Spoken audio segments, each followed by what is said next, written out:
Actual vocabulary mastery part 3। अगर आपने part 2 और पार्ट 1 नहीं देखा है तो उसको देख लो। वहां पर बहुत अच्छी तरीके से मैंने वोकेबलरी आपको रिमेम्बर करवाई है। डे नंबर 1 या फिर पार्ट 1 में अगर मैं बोलूँ तो वहां पर आपने अलग अलग वोकेबलरी सीखी है। और पार्ट 2 में मैंने फोबिया से रिलेटेड वोकेबलरी करवाई है जो हर एक एग्जाम में पूछी जाती है। आज कुछ अलग वोकेबलरी करेंगे और आप अपनी वोकेबलरी को इंक्रीज करने जा रहे हो।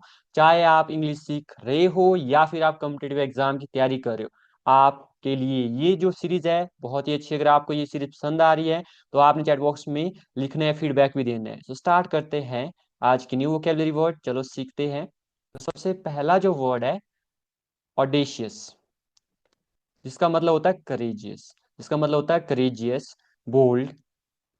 अब इसको याद कैसे करेंगे, इसकी इमेज तो है नहीं। अब इसको आपने याद रखना है। इमेजिन करो कि जो ऑडेशियस है तो यहाँ से बना दो ऑडी कार। ये क्या ऑडी कार है।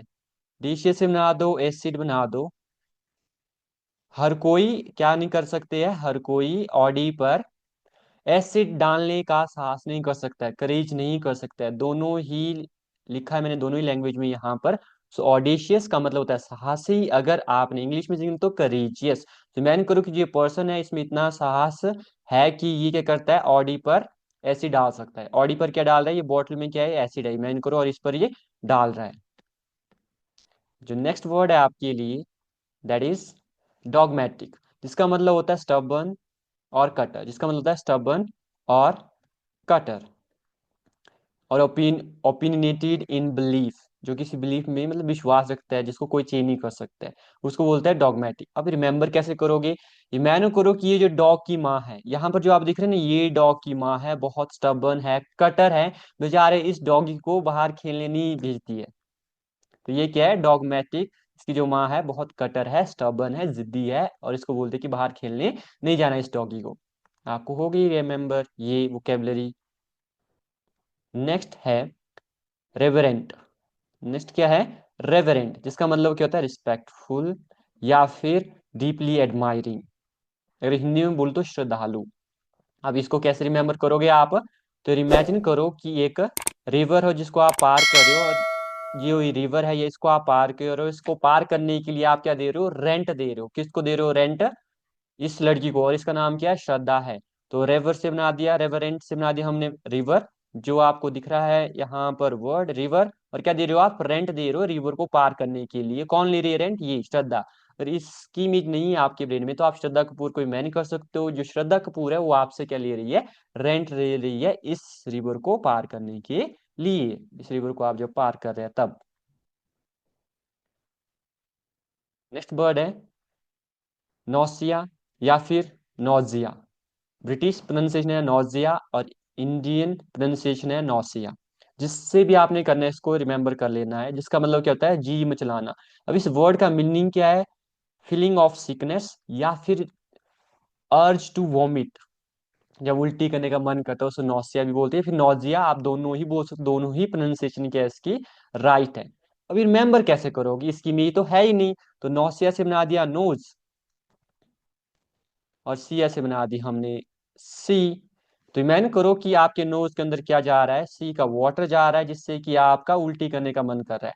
अब ये जो पिक्चर आपको दिखाई दे रही है यहाँ पर, इस पिक्चर को कहीं और भी रिमेंबर किया था आपने किसी एक वर्ड के साथ, रिमेंबर करो पार्ट 1 में। यस वेरी गुड, वर्ड कौन सा था, ओमिट। Omit means vomit. और इसका मीनिंग क्या था ओमिट का, लीव आउट। वेरी गुड, अगर आपको रिमेंबर हो रहा है दैट्स ग्रेट। अगर आपने नहीं देखी है पार्ट 1 वोकेबलरी की, इस वीडियो इस सीरीज की पार्ट 1 नहीं देखा आपने, उसको आप देख सकते हो। नेक्स्ट वोकेबलरी वर्ड है elaborate. Elaborate which means detail और carefully explained. Explanation in detail उसको बोलते हैं इलेबोरेट करना, और हिंदी में विस्तृत करना। तो इमेजिन करो कि अभी मेरी तो है नहीं इलेबोरेट, आपने क्या इमेजिन करना है, एक बड़ा सा रैट है, एक बिग रैट है जो लैब में क्या कर रहा है, इलेबोरेट कर रहा है। क्या कर रहा है, इलेबोरेट कर रहा है, बता रहा है, एक्सप्लेन कर रहा है। एक लैब में क्या है, रैट है। एक लैब में क्या है, एक प्लस लैब प्लस क्या है, रैट है, जो कि इलेबोरेट कर रहा है, विस्तृत कर रहा है, किसी चीज को बता रहा है। देखो यहाँ पर लिखी हुई है सारी चीजें, क्या कर रहा है, आपको इलेबोरेट कर रहा है, डिटेल में बता रहा है कि ये क्या है, ये कौन सा लिक्विड है, ये कौन सा केमिकल है। हर एक चीजें किसको बता रहा है, आपको बता रहा है, आपके साथ डिस्कस कर रहा है। कौन? एक बड़ा रैट, जो कि कहाँ पर है, लैब में आपको बता रहा है। नेक्स्ट जो वर्ड है दैट इज सेकुलर। सेकुलर जिसका मतलब होता है धर्मनिरपेक्ष, और इंग्लिश में होता है नॉट कनेक्टेड विद रिलीजन। इसके लिए मतलब सभी, धर्मनिरपेक्ष का मतलब क्या होता है, सभी धर्मों को समान मानना। तो इसको रिमेंबर कैसे करोगे, इमेजिन करो कि एक पर्सन है और आप हो, और आपके सेकंड हाथ में क्या है, एक कूलर है। तो सेक्स से बना दिया हमने सेकंड हैंड, या फिर आपके हाथ में क्या है, सेकंड हैंड कूलर है। सेकंड हैंड, इसे सेकंड बना दिया, इससे हमने बना दिया कूलर। तो सेकंड हैंड क्या आपके हाथ में कूलर है, और आप भेदभाव नहीं कर रहे हो, और इसकी हवा, आप इसकी हवा किसको दे रहे हो, कूलर या फिर जैसे ठंडा पानी इसको में, तो आप सब में बांट रहे हो, बिना किसी को देख करके कि इसके धर्म क्या, रिलीजन क्या है, आप धर्म पर भेदभाव नहीं कर रहे हो। नेक्स्ट जो वर्ड है बहुत इजी है, दैट इज कडल। कडल का मतलब होता है गले लगाना, टू हग और hold affectionately, that is called cuddle. अब इसको याद कैसे करोगे, इमेज तो है ही नहीं, जब तक इमेज नहीं होगी वो वर्ड रिमेंबर नहीं रहेगा आपको। किसकी इमेज हम बनाते हैं, कर्ल की इमेज नहीं बने तो बना दो आप image cute doll. Cute doll, तो इमेजिन करो कि एक जो लड़की है वो क्यूट डॉल को क्या कर रही है, हग कर रही है, क्या कर रही है, हग कर रही है, गले लगा रही है। आपको होगी, ये वोकेबलरी आपको होगी रिमेंबर। Next defeat. डिफीट का मतलब होता है हार, लॉस और फेलियर। अब इसको कैसे रिमेंबर करोगे, इमेजिन करो कि एक फुटबॉल का मैच लगा हुआ है, जहां पर ये जो आपका फेवरेट प्लेयर है फुटबॉल का, जो भी फेवरेट प्लेयर है आपका, इमेजिन करो कि वो क्या करता है, किक मारता है और गोल नहीं होता है, जिसके कारण कि जो मैच आप देख रहे थे अपने फेवरेट प्लेयर का, वो मैच क्या कर जाता है, हार जाता है, डिफीट, हार जाता है, क्योंकि फीट से मारता है फुटबॉल को, वो गोल में नहीं जाता, गोल पोस्ट में वो बाहर चला जाता है, जिसके कारण गोल नहीं होता है, जिसके कारण कि जो आपके फेवरेट प्लेयर है वो मैच हार जाते हैं। नेक्स्ट है ईगर, उत्सुक, कीन, एंथुजास्टिक और एक्साइटेड, इसके मीनिंग होते हैं। तो ईगर, एक्साइटेड ले लो या फिर उत्सुक ले लो, तो इसकी इमेज तो है ही नहीं, तो इमेज कैसे बनानी है। सो ईगर की इमेज नहीं है, पर एग तो दिख रहा है आपको, तो इसको बना दो ये एग, और ये इसको बना दो घर, एक एग का घर है। तो कैसे मैंने करोगे कि एक चिकन है जो इस एग, अपने एग के घर से, इस एग के घर से, यहाँ पर जो दिख रहा है ना ये चिकन है, ये एग के घर से निकल रहा है, और ये क्या बहुत एक्साइटेड, देखो इसका फेस देखो, क्या बहुत एक्साइटेड है ये बाहर निकल करके।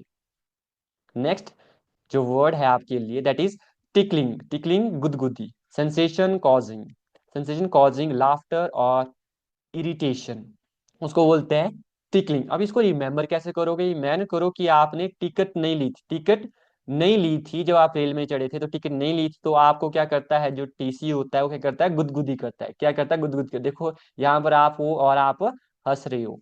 इस तरीके से आपको वोकेबलरी के वर्ड रिमेंबर हो चुके हैं। अगर मैं पूछता हूँ कडल, तो आपके माइंड में क्या रही, क्यूट डॉल क्या कर रही है, हग कर रही है। अगर मैं आपसे पूछता हूँ, आपने मेरे को बताना है कि ईगर का मतलब क्या होता है, आपके माइंड में इमेज आ रही है कि जो एग है, ठीक, उसके घर से बाहर जो निकल रहा है चिकन, वो क्या कर रहा है, उत्सुक है, एक्साइटेड है। तो इस तरीके से आपने इस वीडियो को एक बार दोबारा से देखना है और इसके नोट्स बनाने हैं। अगर आप दोबारा से देखोगे तो इन वोकेबलरी को आप कभी भी नहीं भूल पाओगे। इसके साथ साथ आपका इंग्लिश का लेवल भी इंक्रीज होगा, और अगर आप कॉम्पिटेटिव एग्जाम की तैयारी कर रहे हो तो उसमें भी आपको बहुत ज्यादा हेल्प मिलेगी। मैं मिलता हूँ इस सीरीज के पार्ट 4 में।